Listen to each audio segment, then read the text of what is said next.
Alors bonjour à tous, moi je suis Aurélie Desjardins, je suis interne en 4e semestre des arts et actuellement en anesthésie pédiatrique ici.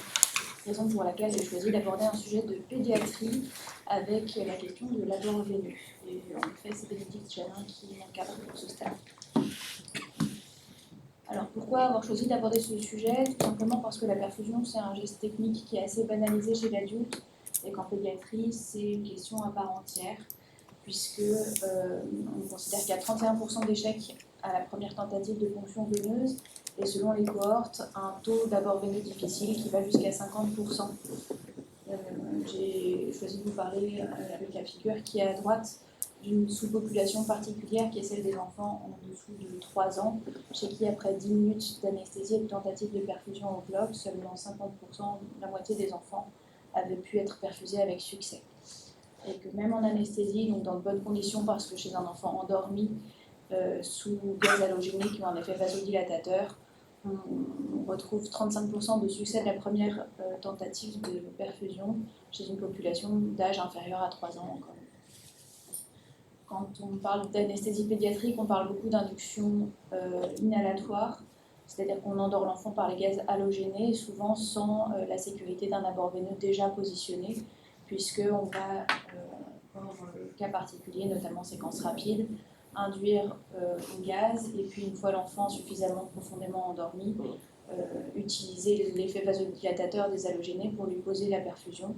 C'est une période pendant laquelle il est à risque de bronchospasme, de laryngospasme, et qui est plus délicate pour l'anesthésiste, d'autant plus qu'il n'a pas la sécurité de l'abord veineux à ce moment-là. On va essayer de voir ensemble les critères qui peuvent être prédictifs d'une difficulté à la perfusion, et puis ensuite voir comment on peut s'orienter dans le choix du dispositif et de sa taille, et aborder derrière les différents types de dispositifs qu'on peut utiliser, que ce soit une voie veineuse périphérique, centrale, et puis on dira un mot sur la voie musculaire intra-osseuse.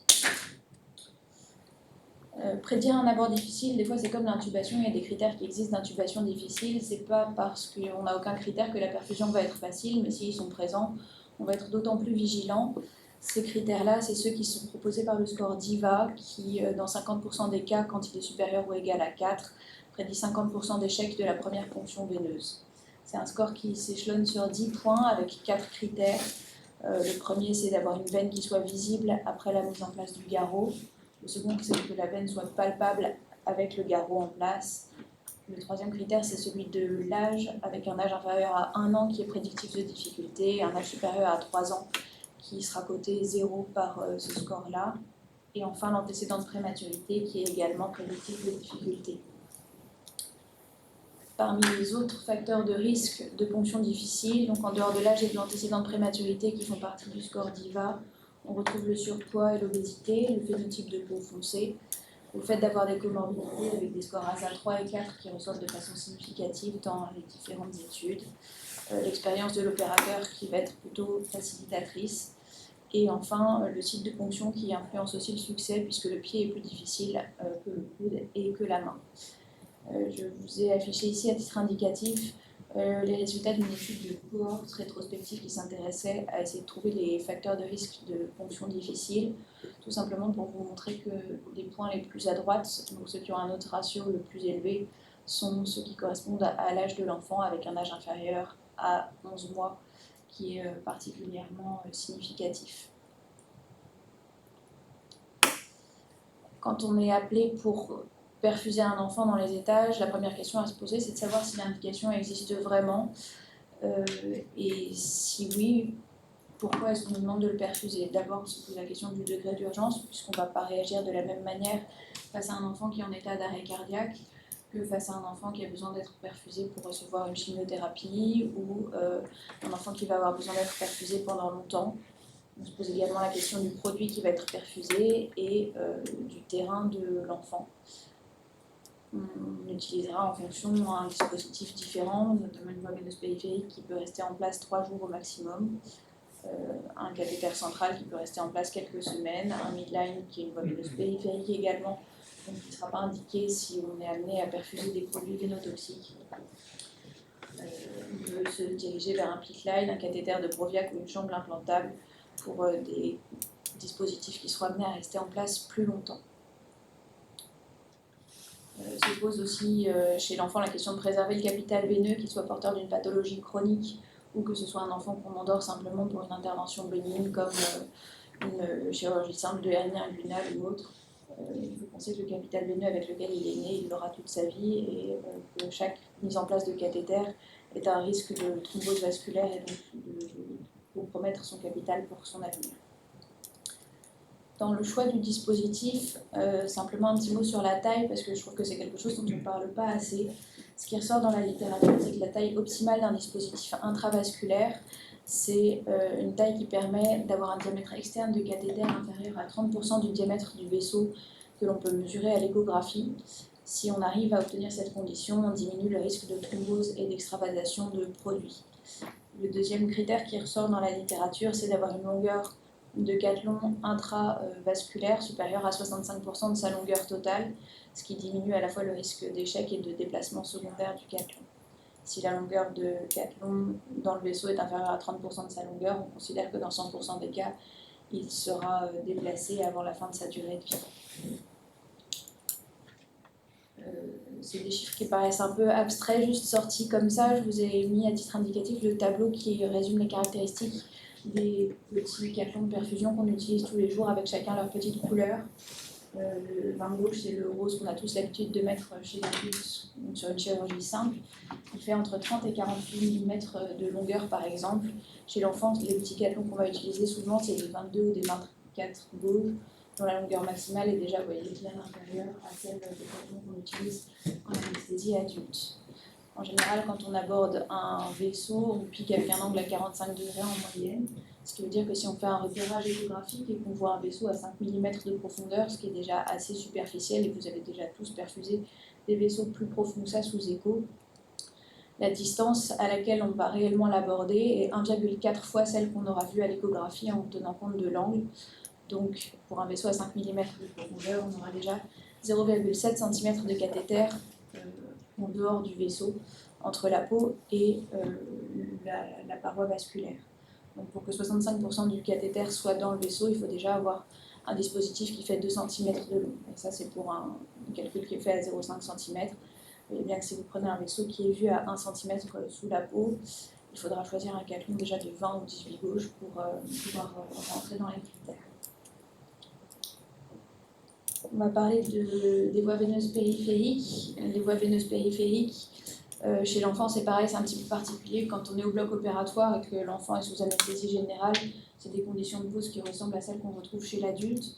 Chez un enfant qui est réveillé, il faudra faire attention à poser, si possible, 1 heure avant un patch d'EMLA pour assurer une anesthésie locale. Et puis penser à l'anxiolyse, qu'elle soit médicamenteuse par méopa ou par hypnose. S'aider aussi de toutes les aides extérieures qu'on peut avoir, les techniques de diversion, notamment que les parents peuvent mettre en place, et les techniques de réassurance. Pour la pose de la voie veineuse en elle-même, les consignes sont les mêmes que chez l'adulte: se laver les mains et porter des gants non stériles, utiliser une lumière indirecte, réchauffer le membre pour essayer de vasodilater les vaisseaux au maximum, mettre en place un garrot 10 à 15 cm au-dessus du point de ponction, positionner le membre en déclive de sorte à ce que la veine ponctionnée soit sous le milieu du cœur, et puis bien sûr assurer une antisepsie cutanée. Les sites de ponction chez l'enfant préférentiels sont les mêmes que chez l'adulte, à savoir le dos de la main en première intention si c'est possible, le dos du pied en deuxième. La face antérieure du poignet peut aussi être un recours assez facile. Chez les nourrissons, les veines du scalp sont assez facilement visibles et peuvent être une bonne option. On fera attention au sens de la perfusion puisque les veines de la partie antérieure du crâne se dirigent vers la face. Donc il faudra bien ponctionner le vaisseau du haut du crâne vers la face. Quand on n'y arrive pas, sans aide de dispositif, on peut s'aider de l'échographie. L'échographie a montré son succès dans la littérature pour réduire le nombre de ponctions avant succès de perfusion. Ça augmente le succès dès la première tentative. Ça augmente également le succès global de la perfusion et ça réduit de manière significative également le temps nécessaire pour perfuser. L'échographie, à quel moment est-ce qu'on peut y penser pour s'aider? Préférentiellement, l'échographie va pouvoir nous aider pour perfuser une veine saphène à la malléole médiale, une veine céphalique à l'avant-bras. Elle permet de visualiser des vaisseaux entre 3 mm de profondeur et 1,5 cm, donc d'avoir accès à des vaisseaux assez profonds. Et encore une fois, donc, à démontrer son efficacité sur les critères dont je vous ai parlé. Un autre type d'instrument dont on peut se servir, ce sont les dispositifs de lumière infrarouge type AcuVeine ou VenViewer, qui, eux, s'utilisent préférentiellement sur des veines superficielles, donc une localisation différente de l'échographie, comme le dos de la main, le dos du pied ou la face interne du poignet. C'est un dispositif qui permet de voir des vaisseaux peu profonds jusqu'à 10 mm, qui ressort de manière inconstante dans la littérature, avec un faible niveau de preuve, mais c'est un dispositif, je ne sais pas si vous en avez déjà vu, qui est portatif, qui est très facile à utiliser, qui n'a aucun effet secondaire puisqu'il n'y a pas de chaleur émise, donc aucun risque de brûlure cutanée, et qui, dans la littérature, quand on le retrouve, on le trouve utile dans des sous-populations particulières qui sont celles à risque déjà de perfusion difficile, notamment les enfants chez qui aucune veine n'est visible à l'œil nu et qui ont un score de DIVA supérieur à 4. Un autre type d'abord veineux chez l'enfant, c'est la voie veineuse centrale, avec comme particularité une voie de première intention qui est la voie supraclaviculaire, qui a montré dans la littérature son intérêt avec plus de succès à la première ponction, moins de risque de pneumothorax et de ponction artérielle, et puis moins de thrombose et d'infection liées au cathéter. Donc c'est la voie qui est recommandée par la SRLF en première intention pour poser une voie centrale chez l'enfant. Quelle que soit la voie qu'on choisira pour poser une voie veineuse, il faudra le faire sous contrôle échographique. Et faire attention à la voie fémorale chez l'enfant qu'on retrouve en dernière intention, vraiment si on n'a pas d'autre accès veineux central, puisque c'est une veine qui a tendance à avoir un moins gros diamètre que les veines du cou dans la population pédiatrique, avec de ce fait là plus de complications thrombotiques comme infectieuses. Un petit mot sur l'écho-repérage pour poser une voie supraclaviculaire. Donc, on utilise des dispositifs échographiques adaptés avec la taille de sonde en club de golf que l'on vient positionner dans le cou de l'enfant en plaçant un billot sous les épaules pour permettre une position d'hyperextension de la tête. Les voies veineuses en pédiatrie centrale se posent sous anesthésie générale de manière quasi exclusive. Et on suivra le long du cou de l'enfant les gros vaisseaux, la veine jugulaire et puis l'artère carotide, jusqu'à voir plonger la veine jugulaire et la diviser et la voir devenir le tronc veineux dans la fosse céphalique, que l'on fonctionnera avec l'angle infini qui est un peu par la. En ce qui concerne la taille, il y a une formule de calcul générale qui dit que si l'enfant fait moins d'1 mètre, on divisera sa taille en centimètres par 10 et on soustraira 1. Si l'enfant fait plus de 1 mètre, on soustraira 2 à la fin du calcul au lieu de 1. C'est des dispositifs qui ont des longueurs qui sont très différentes, avec toujours une importance de la position du cathéter et donc l'importance de s'adapter à la taille. Il est recommandé de manière systématique de contrôler radiographiquement la position du cathéter avec un billot enlevé, puisque le fait d'enlever le billot va changer la position de la tête et que la flexion de la tête va raccourcir un petit peu la distance entre le point de ponction et l'oreillette, avec des variations qui, même chez les nouveau-nés, peuvent aller de 1 à 2 cm et changer complètement le fait de voir si le cathéter est en place ou non. C'est important que l'extrémité du cathéter se situe réellement à l'entrée de l'oreillette droite pour limiter le risque de lésion vasculaire, pour limiter le risque thrombotique, limiter également le risque de lésion endothéliale cardiaque et le risque de troubles du rythme. Un petit mot enfin sur la voie intra-osseuse, parce que c'est la voie de l'urgence absolue et que c'est une voie, je trouve, qui fait peur quand on n'en a jamais posé ou qu'on n'en a jamais vu. Savoir que c'est la perfusion de l'urgence chez l'enfant, qu'elle est recommandée après 1 minute d'échec de pose de voie veineuse périphérique en situation d'urgence vitale, qu'elle permet de passer absolument n'importe quelle soluté avec un haut débit de perfusion et une cinétique qui est comparable à celle d'une voie veineuse centrale. Elle est contre-indiquée si l'os en question est cassé, qu'il y a une infection ou une lésion vasculaire en regard du point de ponction souhaité, chez les enfants qui ont une ostéogenèse imparfaite. Et il faut également que ce soit la première fois que cet os-là est ponctionné dans les 48 heures. Les brûlures sont également une contre-indication à sa cause. C'est vraiment une voie d'urgence qui est transitoire, qui est indiquée et qui est censée rester en place moins de 24 heures pour limiter les risques de complications. Une localisation préférentielle de pose à la face interne du tibia proximal ou face interne du tibia distal, avec les repères qui sont les suivants. Donc on se place 1 à 2 cm en dessous de la tubérosité tibiale et juste de manière médiale. J'ai préparé une petite vidéo à vous montrer pour juste que vous puissiez voir comment on fait en pratique. Donc, il y a une perceuse à os sur laquelle on monte une aiguille. L'aiguille est adaptée à la taille de l'enfant, les roses en dessous de 39 kg, les aiguilles bleues au-dessus de 40 kg. Et le but, ça va être de venir visser dans l'os à l'endroit indiqué jusqu'à avoir une perte de résistance. Cette perte de résistance, elle correspond au franchissement de la corticale osseuse et de s'assurer qu'on est bien en place. Une fois qu'on a franchi cette étape-là, c'est important de vérifier que la voie est en place et a bien franchi la corticale en la testant et en vérifiant qu'on a un reflux soit de sang, soit de moelle osseuse, et puis de la purger ensuite pour éviter qu'elle ne dysfonctionne avant de la fixer.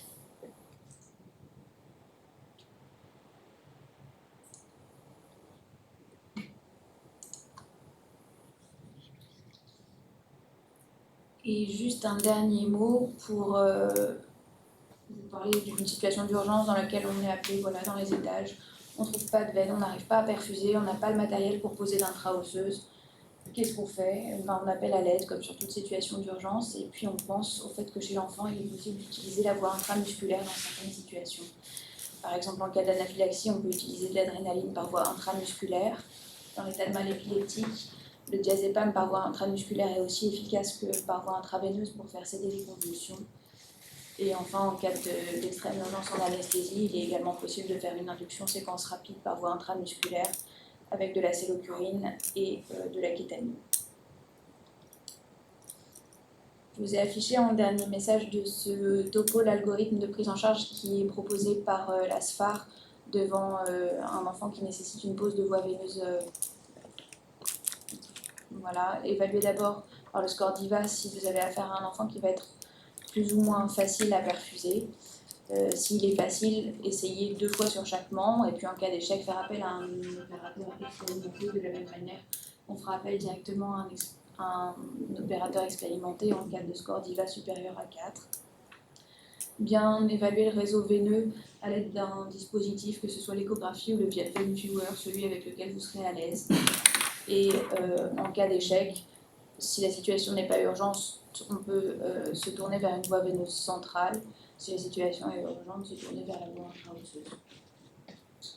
Je voulais faire passer le message que la perfusion chez l'enfant et trouver un abord veineux, c'est pas si facile que ça. Il faut savoir appeler à l'aide au moindre problème et que si le risque de ponction difficile est identifié, il faut savoir envisager un dispositif de secours d'emblée, quel qu'il soit, et l'avoir à proximité immédiate quand on rentre en salle. Que la voie d'urgence absolue reste l'intra-osseuse et que quand vous passerez en pédiatrie, ce sera important de vous entraîner à perfuser.